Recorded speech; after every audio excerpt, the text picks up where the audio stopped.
마태복음 강의 149번째 시간입니다. 성경에 보면은 우리의 신앙의 선조들 중 자랑스럽고 영광스러운 이름들이 있습니다. 아벨 하면 뭐가 생각이 나죠? 믿음으로 하나님 앞에 예배를 드린 자. 에녹 하면 뭐가 생각나요? 하나님과 동행하고 죽음을 보지 않고 하나님의 나라에 올라간 자. 거룩한 이름이죠. 노아 하면 홍수의 심판에서 구원받은 자의 이름. 아브라함은 믿음의 조상, 복의 근원이 된 자. 이삭, 야곱, 믿음의 다 족장들이죠. 사무엘 선지자, 존경받아야 될 거룩한 이름입니다. 베드로 사도도, 사도 바울도 성경에 보면 참 존경받아야 될, 기억해야 할 이름들이 많아요. 우리 부천중앙교회 성도들은 이렇게 존경받고 하나님 앞에 인정받고 영광스러운 이름을 가진 자들이 되시기를 주님의 이름으로 축복합니다. 그런데 성경에 저주를 받은 자의 이름들도 나옵니다. 가인 하면 뭐가 생각나시죠? 살인죄를 진 자의 이름이에요. 아간 하면 하나님의 것을 도둑질한 자의 이름일 것이고, 아나니아 삽비라도 마찬가지죠. 하나님 앞에 속인 자. 외에도 수많은 이름들, 또 가룟 유다, 예수님을 판 자의 이름. 그런데 이렇게 저주받은 수많은 사람의 이름들 중 빌라도가 그중 가장 큰 저주의 이름이 아닌가 생각이 됩니다. 왜냐하면 오늘도 전통적으로 기독교의 신앙을 가지고 예배가 드려지는 교회에서 모든 성도들이 신앙 고백할 때마다 뭐라고 고백하여? 본디오 빌라도에게 고난을 받으사. 우린 얼굴 본 적이 없어요. 근데 모든 성도들이 지금 2000년 역사 속에 계속해서 본디오 빌라도에게 고난을 받으사. 어떻든 그의 후손들도 있을 거 아니에요. 그 이름이 이렇게 저주받은 이름입니다. 본디오 빌라도에게 고난을 받았다. 오늘 본문의 말씀은 예수님께서 십자가에서 달리시는 금요일 새벽에 있었던 사건입니다. 새벽에 유대 공회원들이 다시 모이게 되죠. 그리고 대제사장 가야바의 집에서 예수를 사형을 확정을 해요. 그런데 예수를 죽인 죄를 자기들이 지지 않기 위해서 당시의 총독 빌라도에게 예수님을 끌고 와서 다시 고소를 합니다. 빌라도가 그 새벽 시간에 예수님을 심문을 했어요. 그런데 죄를 찾아요, 못 찾아요? 못 찾게 되죠. 요한복음 19장 4절을 보세요. 요한복음 19장 4절 같이 봅니다. 빌라도가 다시 밖에 나가 말하되 보라, 이 사람을 데리고 너희에게 나아오니 이는 내가 그에게서 아무 죄도 찾지 못한 것을 너희로 알게 하려 함이로다 하더라. 빌라도가 신문을 하고 예수님에게서 죄를 못 찾은 거예요. 그래서 빌라도가 다시 예수님을 끌고 밖에 있는, 왜 유대인들은 성 안에 못 들어가니까 대제사장들에게, 종교 지도자들에게 내놓습니다. 나 죄 찾지 못했다. 그럼에도 불구하고 빌라도는 왜 저주를 받았느냐? 결국 예수님을 십자가에 못 박도록 내어준 자가 되기 때문이죠. 오늘 본문의 말씀은 저주받은 이름 빌라도의 모습을 통해서 저주받은 자가 누구인가를 우리에게 알려주고 있어요. 따라서 오늘 이 아침에 빌라도를 통해서 우리는 교훈을 얻어야 돼요. 우리는 저주받은 자가 아니라 복받은 자들입니다. 복받은 자의 삶으로 하나님께 영광을 돌리고 또 복을 받는 신앙의 선조들처럼 우리가 하나님 앞에 복을 받는 성도들이 되시기를 간절히 바랍니다. 첫째 대지로 올바름을 알고도 행하지 아니하면 저주를 받습니다. 올바름을 알고 행하지 아니하면 저주를 받는다. 보면 15절 말씀 보겠습니다. 같이 봅니다. 명절이 되면 총독이 무리의 청원대로 죄수 한 사람을 놓아주는 전례가 있더니, 당시 로마 문화권에서는 황제의 생일날이나 축제일이 되면은 죄수에게 특별 사면을 행합니다. 우리나라도 어떤 특별 사면하는 날들이 있죠. 뭐 광복절이라든가 이때 특별 사면을 해요. 당시에 유대를 통치하던 총독 역시 유대의 명절 중에 죄수 한 사람을 놓아주는 관례가 있어요. 그런데 오늘 본문에 보니까 무리의 청원대로, 그래서 무리의 청원대로. 고난은 총독이 가지고 있지만 누구의 결정대로? 무리들의 결정에 의해서 한 사람을 놓아주게 된다는 거예요. 우리 예수님께서 빌라도에게 재판을 받는 그때에 악한 사람을 죽였던 바라바라고 하는 사람이 옥에 있었습니다. 보면 16절, 17절 함께 봅니다. 그때에 바라바라는 유명한 죄수가 있는데 이 바라바는 성중에서 일어난 밀란과 살인으로 말미암아 옥에 갇힌 자로라. 밀란을 일으키고 살인을 함으로 옥에 갇혀 있는 자예요. 따라서 총독 빌라도는 유월절을 앞두고 죄수 한 사람을 풀어주는 관례에 따라 당시에 모여있는 유대인들에게 이렇게 묻습니다. 17절, 18절 같이 봅니다. 그들이 모여있을 때 빌라도가 물어 이르되 너희는 내가 누구를 너희에게 놓아주기를 원하느냐?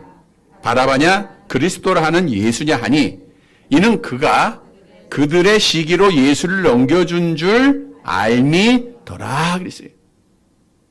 말씀을 잘 보면 빌라도는 예수님께서 죄가 없다는 걸 알았습니다.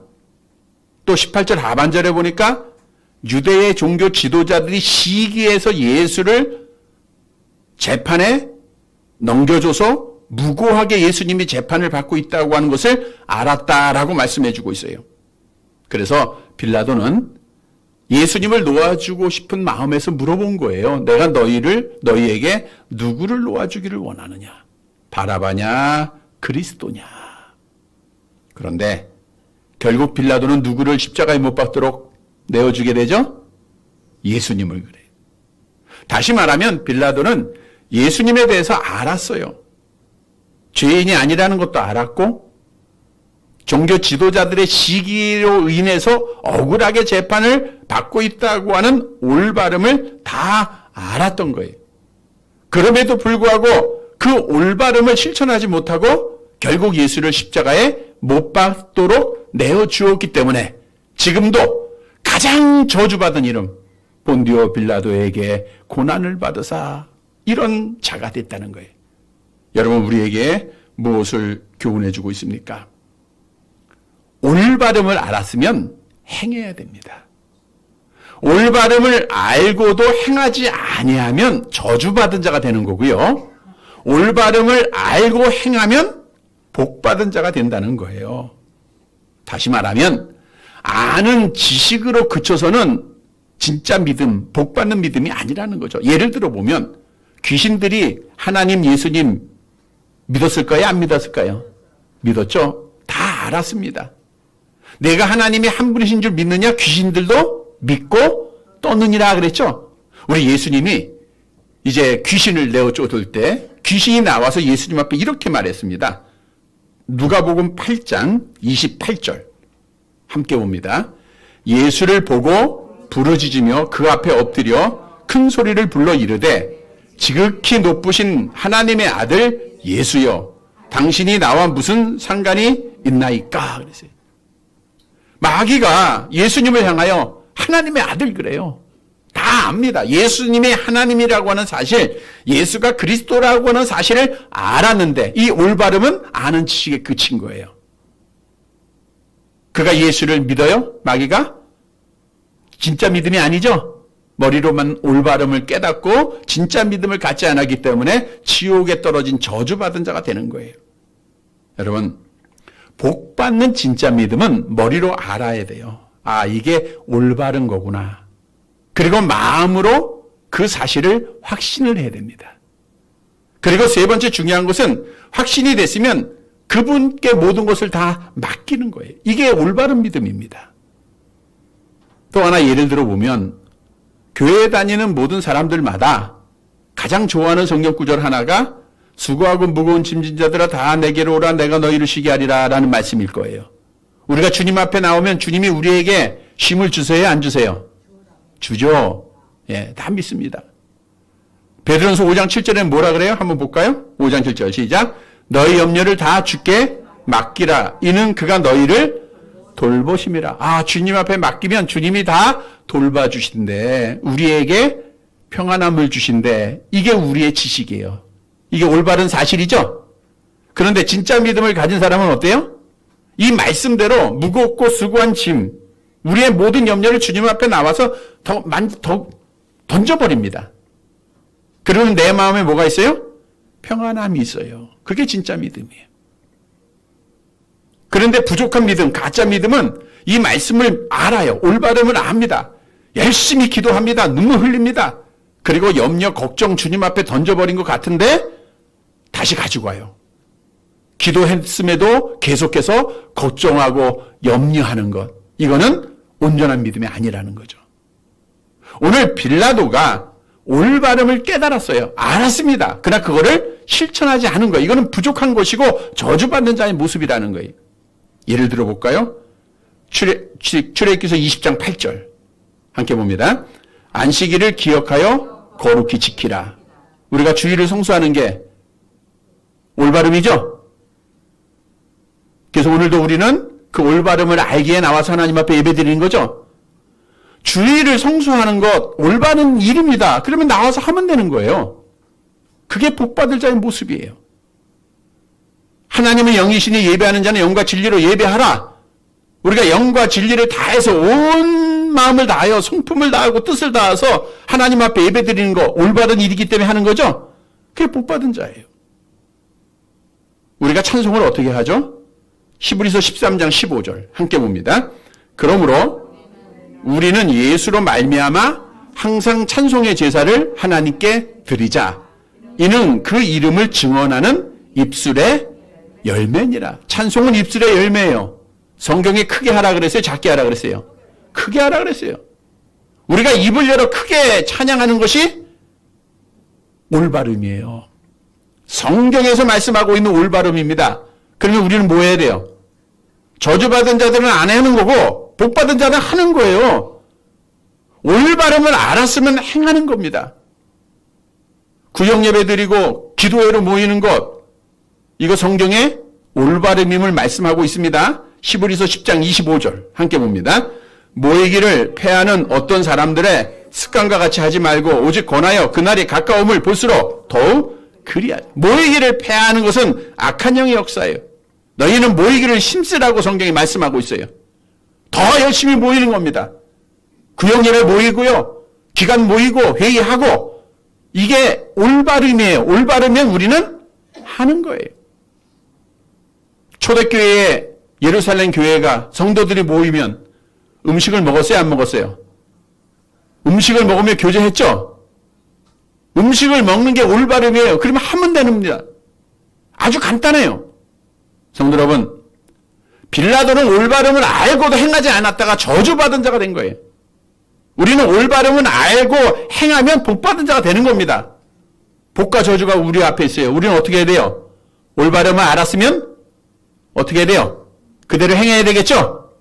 성도 여러분, 오늘 주신 말씀 꼭 깨닫고 올바름을 알았으면, 성경을 통해서 올바름을 깨달았으면 그것을 꼭 실천해서 행하여서 하나님 앞에 복을 받는, 그래서 복받은 자의 이름으로 남는 사랑하는 성도들이 되시기를 간절히 바랍니다. 두 번째로, 바른 권면을 듣지 않으면 저주를 받아요. 본문 19절 보도록 하겠습니다. 19절 같이 봅니다. 총독이 재판석에 앉았을 때에 그의 아내가 사람을 보내어 이르되 저 옳은 사람에게 아무 상관도 하지 마옵소서. 오늘 꿈에 내가 그 사람으로 인하여 애를 많이 태웠나이다 하더라.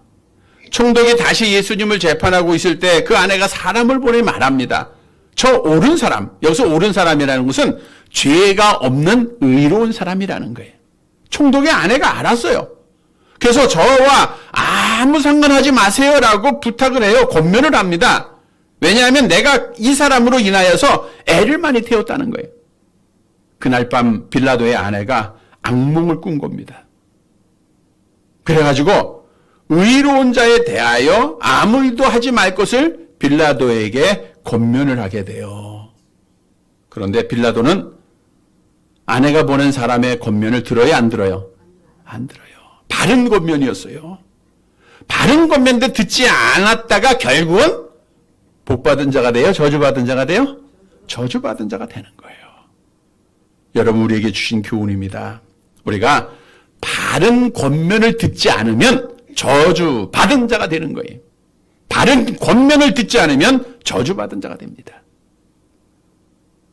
솔로몬 왕이 죽어요.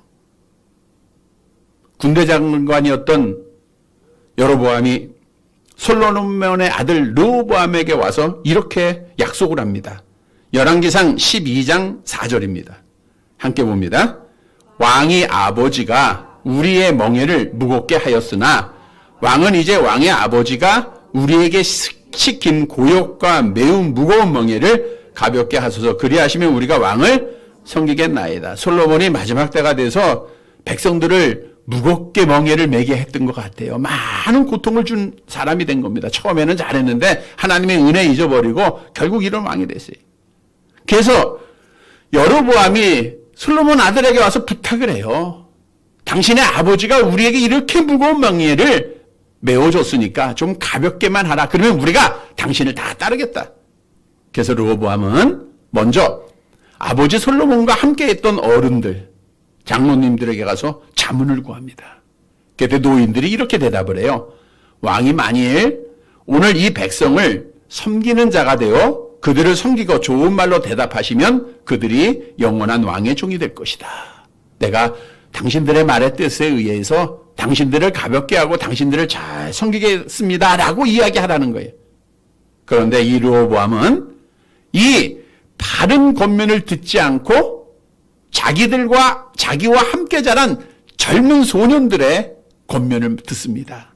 그래가지고 여로보암에게 이렇게 말을 해요. 내 아버지께서 너희에게 무거운 멍에를 매게 하였으나 이제 나는 너희의 멍에를 더욱 무겁게 할 것이다. 내 아버지는 채찍으로 너희를 징계하였으나 나는 정갈 채찍으로 너희를 징계하리라.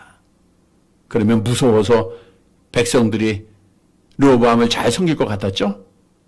이 말 한마디로 인해서 결국은 이스라엘이 북쪽 이스라엘과 남유다로 갈라지게 되는 거예요. 북쪽은 여로보암을 중심으로 10지파가 나라를 세우고요. 르호보암은 2지파가밖에 안 됐어요. 내가 누구의 말을 듣고 있느냐, 누구의 권면을 듣고 있느냐, 이게 매우 중요한 겁니다.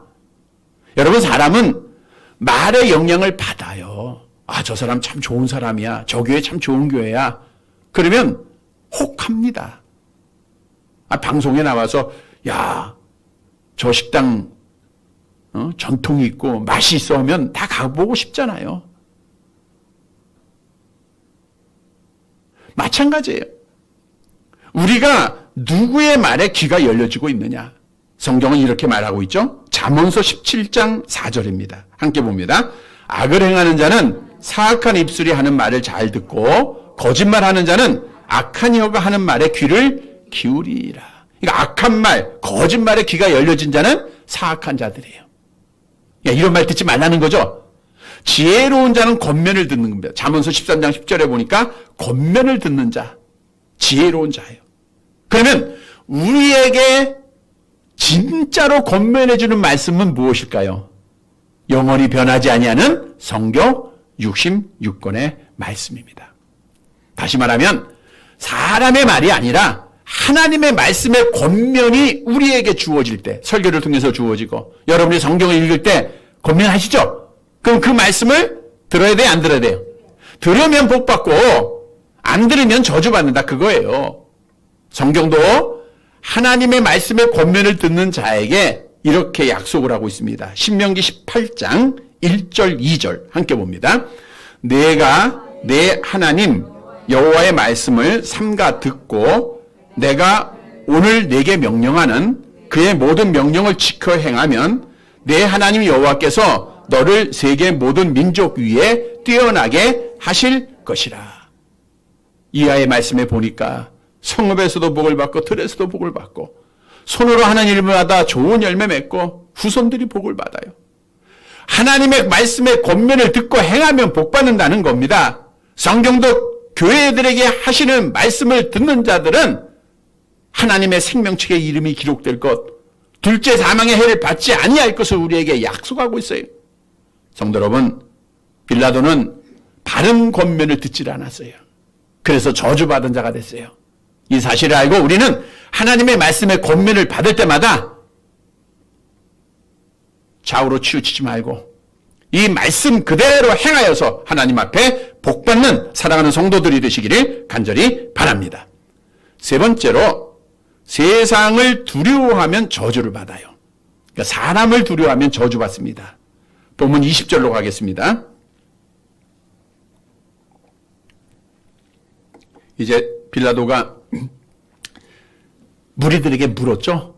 내가 누구를 너에게 놓아주기를 원하느냐 묻죠. 자, 20절 계속 봅니다. 대제사장들과 장로들이 무리를 권하여 바라바를 달라 하게 하고 예수를 죽이자 하게 하였더니 그랬어요. 그래서 권하다라는 것은 선동하다 이런 뜻이에요. 그러니까 종교 지도자들이 당시에 모인 무리들을 선동을 합니다. 어떻게 선동해요? 바라바를 놓아주고 예수님을 죽이라.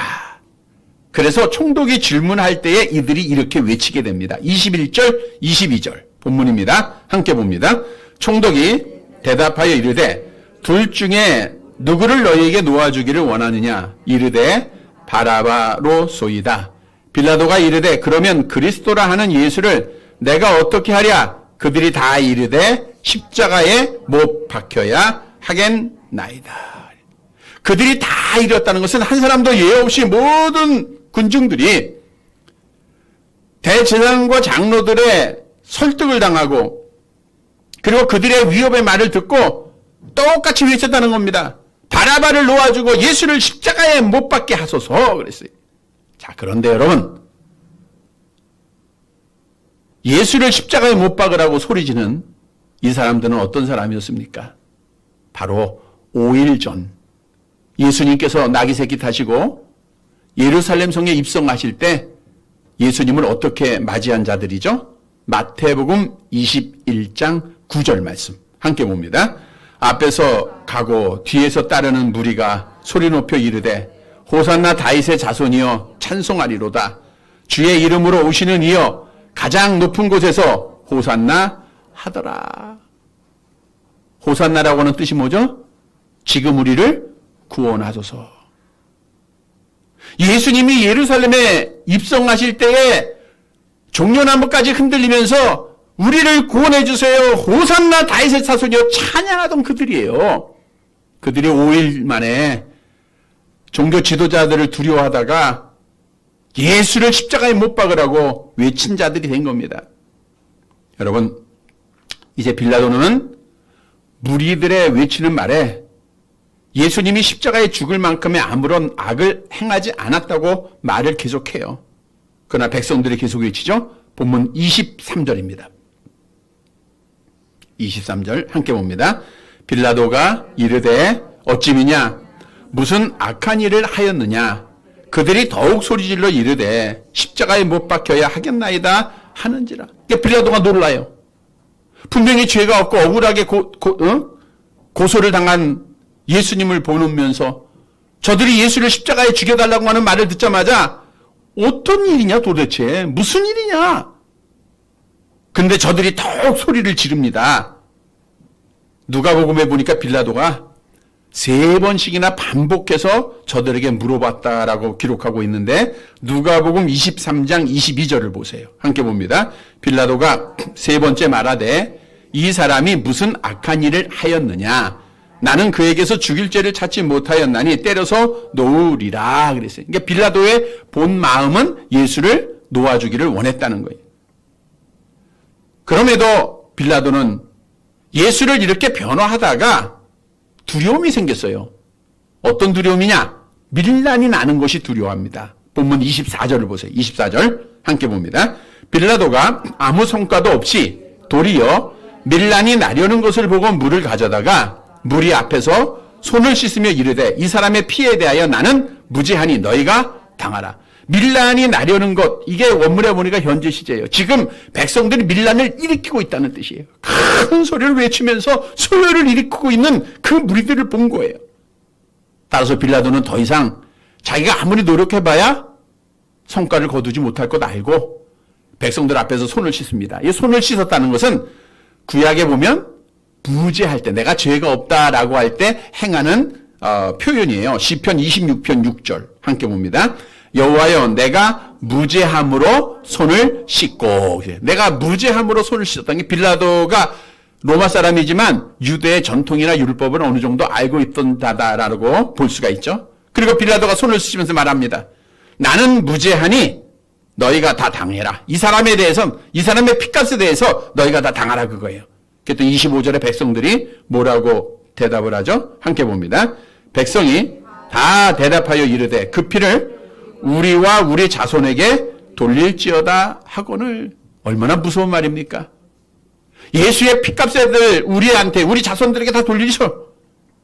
결국 이 말대로 주 70년에 유대 예루살렘 처참하게 멸망당했습니다. 나라 없는 유랑 민족이 되었고요.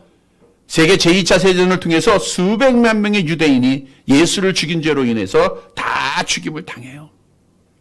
따라서 이제 빌라도는 재판의 결론을 내립니다. 26절 함께 봅니다. 이에 바라바는 그들에게 놓아주고 예수는 책짓질하고 십자가에 못 박히게 넘겨주니라. 바라바는 놓아줘요. 무리들이 원했으니까. 그리고 예수는 무리들의 요구대로 채찍질을 먼저 합니다. 여기서 채찍이라고 하는 것은 아시는 대로 가죽끈에 납덩어리나 짐승의 뼈 조각을 박아놓은 채찍이에요.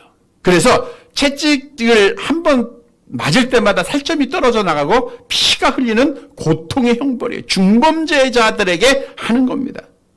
예수님이 그 고통을 당하셨어요. 그리고 예수님을 십자가에 못 박히게 넘겨줍니다. 다시 말하면 본디오 빌라도는 누구를 무서워한 거예요? 사람 무서워했어요.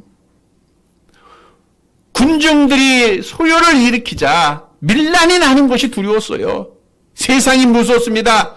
그래서 결국은 죄 없는 예수님을 채찍질하고 십자가에 못 박도록 내준 거예요. 그래서 저주받은 자가 된 거예요. 여러분, 우리에게 주는 교훈입니다. 사람을 무서워하면은 믿음 지켜요, 못 지켜요? 못 지켜요. 저주받은 자 됩니다.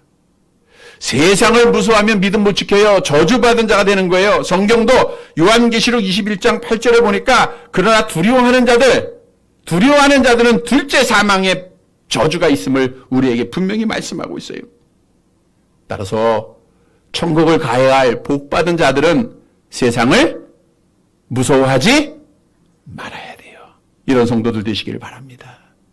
모세가 하나님 앞에 사명받고 바로왕 앞에 설 때마다 10가지 재앙을 내리잖아요. 9가지의 재앙을 내릴 때 이 바로가 모세를 불러서 이렇게 얘기를 해요. 출애굽기서 10장 28절 함께 봅니다. 바로가 모세에게 이르되 너는 나를 떠나가고 스스로 삼가 다시 내 얼굴을 보지 말라. 네가 내 얼굴을 보는 날에는 죽으리라. 협박하죠? 모세는 당당했습니다. 세상의 바로왕 앞에도 두려워하지 아니하고 그가 믿음을 지켜요. 그래서 복받은 자가 된 거예요. 바벨론의 포로로 잡혀갔던 사드락 메삭 아벳느고가 금신상하게 절하지 않았습니다. 풀문불에 던져질지라도 그들은 세상을 향하여서 승리를 했어요. 그래서 믿음 지키고 복받은 자가 된 거예요. 왕 외에 어떤 신에게나 사람 앞에 기도하면 사자굴 속에 던져넣으리라고 하는 금령이 선포됐어요. 그런데 다니엘은 기도해야 하네요? 너희가 누구에든지 왕 외에 다른 사람에게나 신에게 기도하면 사자굴 속에 던진다. 근데 다니엘은 그 금령 알고도 기도해야 하네요. 하죠? 세상을 무서워하지 않은 거예요. 다니엘서 6장 10절을 보세요. 함께 봅니다. 다니엘이 이 조서의 왕의 도장이 찍힌 것을 알고도 자기 집에 돌아가서는 윗방에 올라가 예루살렘으로 향한 창문을 열고 전에 하던 대로 하루 3번씩 무릎을 꿇고 기도하며 그의 하나님께 감사하였더라 그랬어요. 세상을 무서워한 거예요? 안 무서운 거예요? 안 무서운 거예요. 하나님 무서워한 거예요. 이렇게 믿음을 지켰기 때문에 하나님께서 사자 이후로부터 그를 지켜주시고 복받은 자로 삼아주신 겁니다. 성령을 받은 후에 베드로도 공회원들의 협박이 있었지만 내가 하나님 앞에서 너희 말 듣는 것이 옳으냐? 하나님의 말씀 듣는 것이 옳으냐? 강하게 고백하면서 믿음을 지켰어요. 이러한 자들이 복받은 자들이에요. 그러니까 우리 복받을 주의 자녀들 세상 무서워하지 마세요. 사람 무서워하지 말아야 됩니다. 이번에 정부가 정세균 국무총리라고 하는 자를 통해서 말도 안 되는 금령을 선포했죠. 요약해 보면 정규 예배 외에 각종 수련회, 기도회, 부흥회, 구역예배, 성경 공부 모임, 성가대, 연습 금지. 예배 시에 찬송 금지, 통성기도 금지. 뭐 자제하는 것도 아니고 금지. 식사 금지. 이 법을 어기면 얼마예요? 300만 원. 다 아시네. 그러니까 오늘 찬양대 연습하고 찬양대 하고 찬송한 사람들은 900만 원이에요. 이따 밥 먹어야죠. 1200만 원 내야 됩니다. 야, 이러한 금령을 보고 웃음밖에 안 나와요. 학교를 갔는데 넌 공부하지 마 그거예요. 도서관은 갈 수 있는데 책은 읽지 마라. 식당에 가되 밥은 먹지 마라. 똑같은 거예요. 여러분 예배하는데 찬송을 불러야 돼, 안 불러야 돼요? 찬송 부르라는 게 성경 말씀이고 첫째 대에서 말씀드리도 올바름이에요. 예배 노서에 보면 찬송이 거의 30% 40%를 차지합니다. 하나님 앞에 드릴 수 있는 우리의 최고의 신앙의 고백이에요. 근데 찬송을 금지하라? 이 법은 우리나라 헌법에 보장된 종교 자유, 예배 자유의 법에 어긋나는 거예요. 자, 우리 기독교인들이 죄인들처럼 있어서는 안 돼요. 정부에서 발표하고 방송하면 그게 진리인 것처럼 우리가 생각을 하는데 먼저 확진자의 수를 정부는 이렇게 계산을 해요. 자, 이태원에서 확진자가 생겨요. 그 2차 그 사람이 학원에 가서 확진자를 생겼어. 3차 택시를 타고 생겨. 그러면 그게 다 누구의 환자예요? 이태원 말 환자로 계산을 합니다. 그런데 신기하게도 그 사람 중에 하나가 교회에 와서 전파가 돼서 교회에서 생기면 교회 확진자예요. 자, 방문 판매하는 사람이 어느 교회에 갔어요. 그래서 그 사람이 확진이 됐어. 그러면 그 사람은 방문 판매 환자자의 수로 계산을 해야 됩니다. 근데 이 정부는 모든 언론은 교회에서 생기면 교회에서 1차예요. 무조건.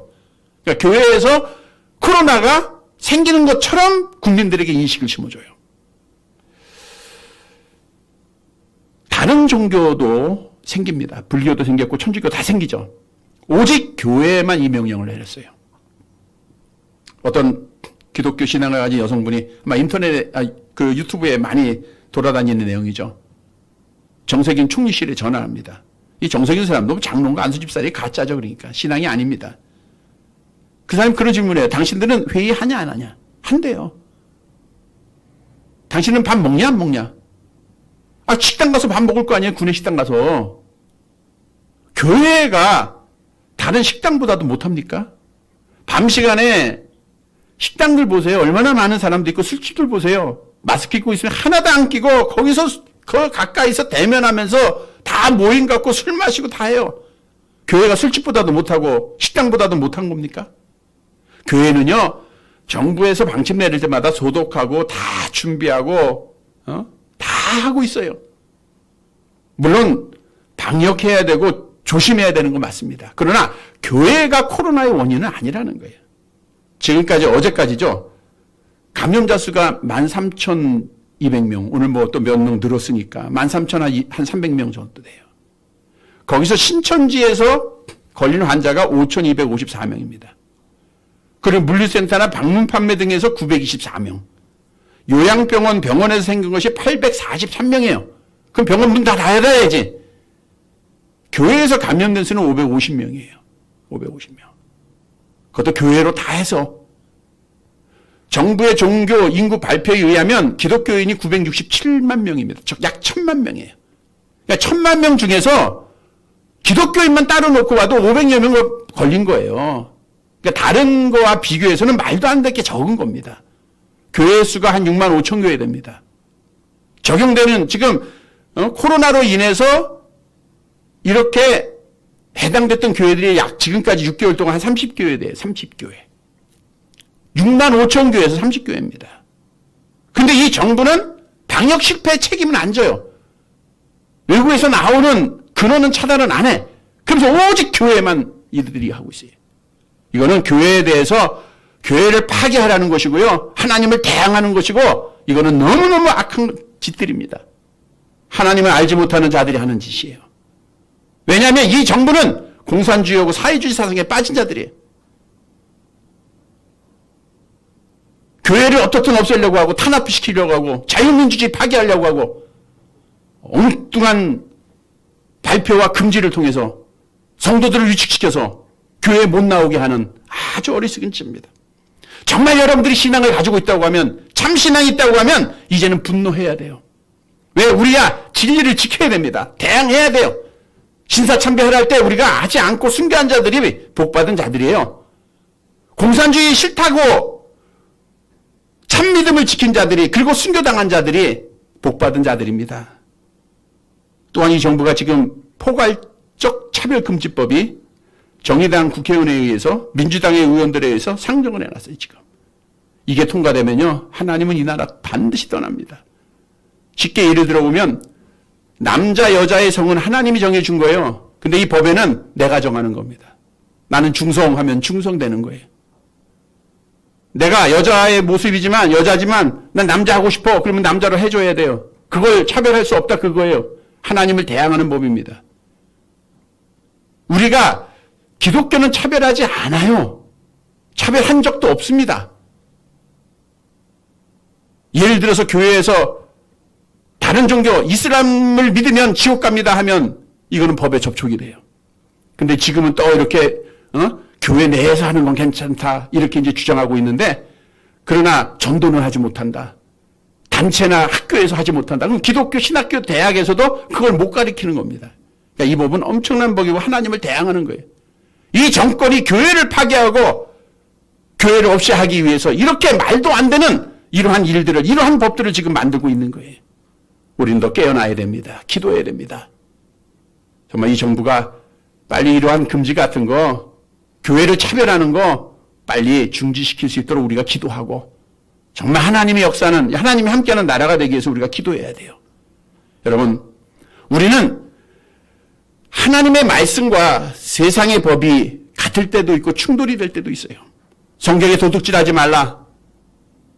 또 정부에서 도둑질하지 말라 그러면 지키면 돼요. 그런데 충돌이 일어날 때는 정말 주의 자녀들은 뭘 택해야 돼요? 세상의 법을 택해야 돼요? 명령을 택해야 돼요? 하나님의 명령을 택해야 돼요? 하나님의 명령 택하면 됩니다. 그래서 성경도 너희가 부모를 공경하는 게 옳아요. 근데 주 안에서 하라 그랬어요. 부모가 교회 가지 마. 그거는 틀린 거예요. 주 안이 아닙니다. 그래서 우리는 하나님의 말씀을 택하면 돼요. 하나님의 말씀대로 행하는 자가 복받은 자들입니다.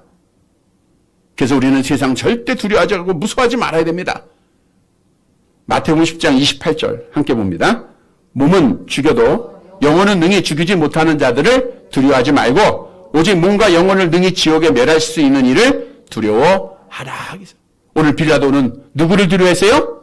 세상 두려워했어요. 그리고 저주받은 자가 돼요. 성도 여러분, 우리는 하나님 두려워하면서 말씀만 두려워하면서 믿음 잘 지켜서 하나님 앞에 복받는 사랑하는 성도들이 되시기를 간절히 바랍니다. 말씀을 정리해 드립니다. 하나님 앞에 저주받느냐 복을 받느냐? 우리는 하나님 앞에 복 받는 자가 돼야 돼요. 오늘 본문의 말씀은 빌라도가 왜 저주받은 자가 되었는가를 말씀해 줬어요. 첫째로는 뭐죠? 올바름을 알고도 행하지 않았어요. 예수님 죄 없다. 예수님은 억울한 자다. 다 알아요. 그러나 풀어주지 못했어요. 두 번째로는 바른 권면을 듣지를 못했습니다. 세 번째는 세상을 무서워했어요. 그래서 결국은 우리가 오늘도 내일도 신앙 고백할 때마다 같이 해볼까요? 시작. 본디오 빌라도에게 고난을 받으사 저주받은 자가 된 겁니다. 사랑하는 성도 여러분, 오늘 본문의 말씀을 통해서 우리는 복받은 자의 삶으로 끝까지 믿음 지키고 하나님 앞에 영광 돌리고 정말 마지막 날 하나님께서 주신 복을 받는 사랑하는 성도들이 되시기를 주님의 이름으로 간절히 바랍니다. 하나님 아버지, 저주받은 빌라도의 이름을 통해서 하나님 앞에 복받은 자들로 나오게 하실 것을 믿고 감사를 드립니다. 올바름을 알고 실천하는 자들 되게 하시고 말씀에 바른 권면 듣는 자들 되게 하시고 세상 무서워하지 아니하고 믿음 지키는 자들 되게 하옵소서. 계속 복을 받고 우리 후손들도 복을 받는 귀한 은혜가 있게 하옵소서. 예수님의 이름으로 기도드리옵나이다. 아멘.